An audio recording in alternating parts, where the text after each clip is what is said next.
Olá, que seja plena e abundante a graça e a paz de nosso Senhor e Salvador Jesus Cristo sobre sua vida.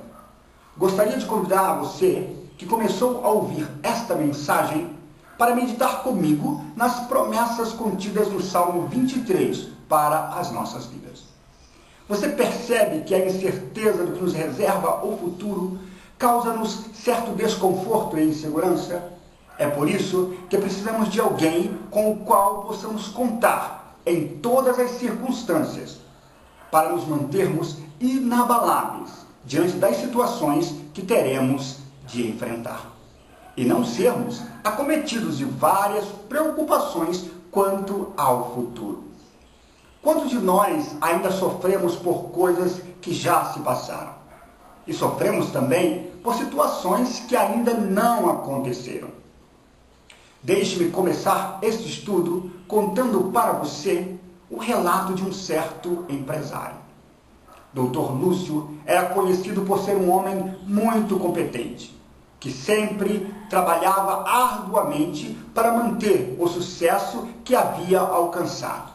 Ele havia conseguido alcançar uma posição financeiramente confortável. Mas o mundo dos negócios, por ser tirânico, não lhe permitia relaxar. E por isso, não demorou para que as pressões de uma vida sobrecarregada de atividades cobrasse seu preço. Depois de muito protelar, ele resolveu ir ao consultório médico e, após expor que estava com sérios problemas de insônia, taquicardia, dores de cabeça, mas tinha um sintoma que ele considerava o mais grave: era a sua memória, que estava sofrendo um grande desgaste e começava a falhar. Lúcio esquecia o nome de pessoas conhecidas, perdia constantemente as chaves da casa e do carro com muita facilidade. Ele contou para o médico que uma vez aconteceu algo absurdo. Depois de muito procurar as chaves da casa sem sucesso, ele as achou dentro da geladeira. Ao ouvir o relato de todos aqueles sintomas, o médico, um profissional muito experiente, pois fazia vários anos que exercia a sua profissão, fez o diagnóstico.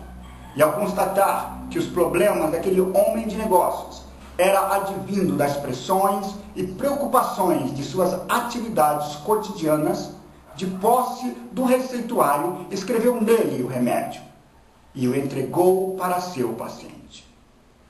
Qual não foi a surpresa do Dr. Lúcio ao ler a receita que dizia: leia o Salmo 23, 3 vezes ao dia, e a leitura deverá ser feita pausadamente, meditando em cada declaração. O paciente, atônito com a tal receita, questionou a idoneidade daquele profissional. Mas, depois de conversar por alguns minutos com o seu paciente, o médico o convenceu a experimentar o remédio, usando o seguinte argumento: que se ele tivesse receitado alguns comprimidos ou algumas injeções, se Lúcio os tomaria. Com a afirmativa do seu paciente, o médico lhe disse então que não haveria sacrifício algum em experimentar o remédio, que não ia lhe custar nada e seria bem melhor de ser tomado. Na manhã do dia seguinte, aquele homem pegou a Bíblia, que estava escondida em meio a outros livros, na estante, e com certa dificuldade procurou o texto, e por não ter prática em manusear sua Bíblia, demorou a achá-lo. Quando encontrou, leu como recomendava a prescrição médica. Fez isso ao meio-dia e à noite também. Depois de algum tempo de volta ao consultório, sem as olheiras, o mau humor e o nervosismo que outrora o acometiam, o empresário, muito satisfeito com a medicação que lhe havia sido receitada, declarou ao médico que passara a dormir tranquilamente. Os problemas pareciam não lhe afligir como antes.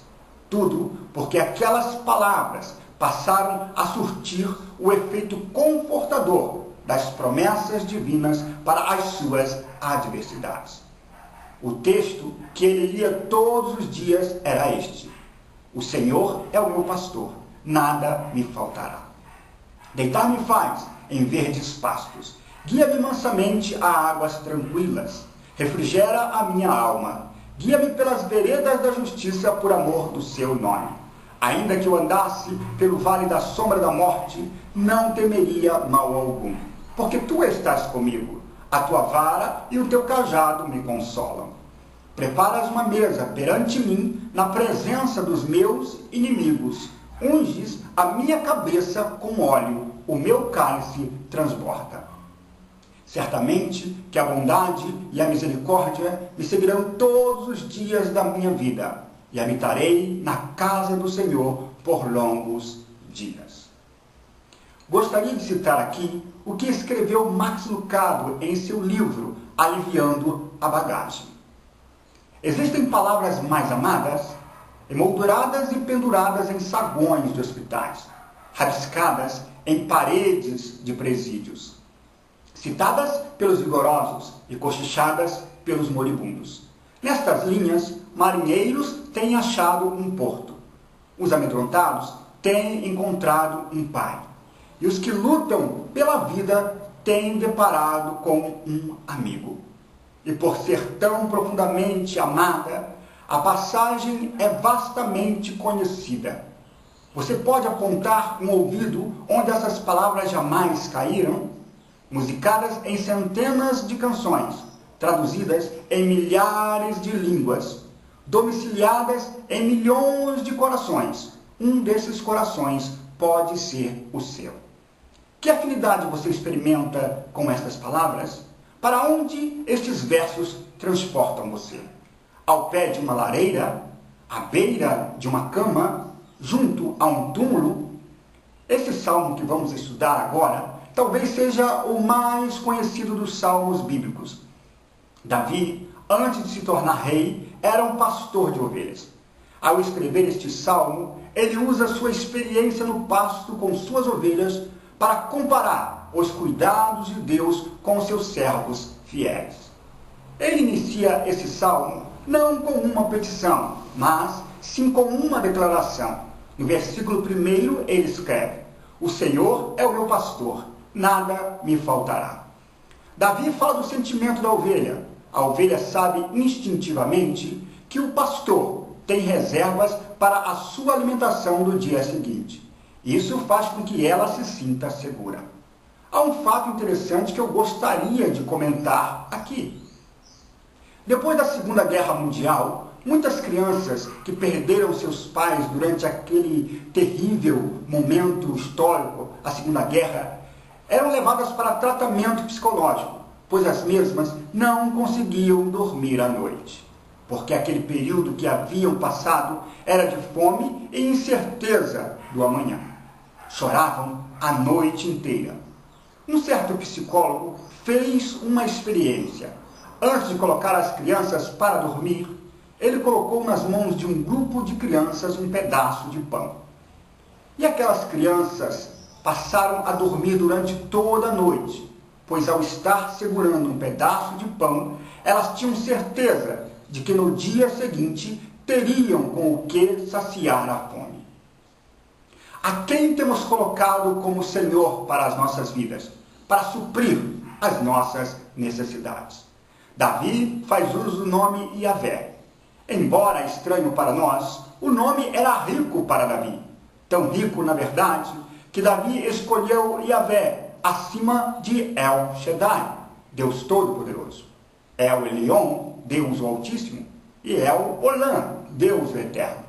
Estes e muitos outros títulos de Deus estavam à disposição de Davi. Não obstante, ao considerar todas as opções, ele escolheu Yahvé. Por que Yahvé? Porque Yahvé é o nome de Deus. Essa é a forma hebraica do nome de Deus, traduzida como Senhor na Bíblia Sagrada, na versão Almeida, usada pela maioria dos evangélicos. Deus nos contou o seu nome. Você pode imaginar o quanto ele deve almejar ter comunhão conosco? Talvez você tenha lido em sua Bíblia o nome de Deus escrito assim, Jeová, ou talvez Javé. Vamos continuar nosso estudo com a forma hebraica, Yahvé. Moisés foi o primeiro a aprender o nome de Deus. 7 séculos antes de Davi, o pastor de 80 anos estava cuidando das ovelhas, quando o arbusto começou a arder e a sua vida a mudar. Moisés indagou: eis que quando vier aos filhos de Israel, ele lhes disser: o Deus de vossos pais me enviou a vós, e eles me disserem: qual é o seu nome? Que lhes direi? Então Deus disse a Moisés: eu sou o que sou, assim dirás aos filhos de Israel: eu sou, me enviou a vós. Está escrito em Êxodo, capítulo 3, versículos 13 e 14. Mais tarde, Deus lembraria a Moisés: eu sou Yahvé. Eu apareci a Abraão e a Isaac e a Jacó como El Shaddai. Mas pelo meu nome, Yahvé, não lhes fui perfeitamente conhecido. Está escrito em Êxodo, capítulo 6, versículos 2 e 3. Os israelitas consideravam o nome sagrado demais para ser pronunciado por lábios humanos. Sempre que precisavam dizer Yahvé, substituíam-no pela palavra Adonai, que significa Senhor. Se o nome precisava ser escrito, os escribas tomavam um banho antes de escrevê-lo e destruíam a pena depois de o haverem feito. Deus se revelou de tal modo que nós encontramos o sumo pastor a declarar no Evangelho de João, capítulo 10, versículos 11. Eu sou o bom pastor. O bom pastor dá a sua vida pelas ovelhas. Não faltou sacrifício expiatório para a nossa salvação. Houve a provisão do Senhor como pastor, assim como haverá para as demais necessidades. Nosso Senhor Jesus Cristo declarou no Evangelho de Lucas, capítulo 12, versículos 29 ao 31. Não procureis, pois, o que haveis de comer, ou o que haveis de beber, e não andeis preocupados, porque a todas estas coisas os povos do mundo procuram, mas vosso Pai sabe que precisais delas. Buscai antes o seu reino, e estas coisas vos serão acrescentadas. Se realmente temos certeza de que temos o mesmo Deus de Davi como pastor em nossas vidas, o que pode nos faltar?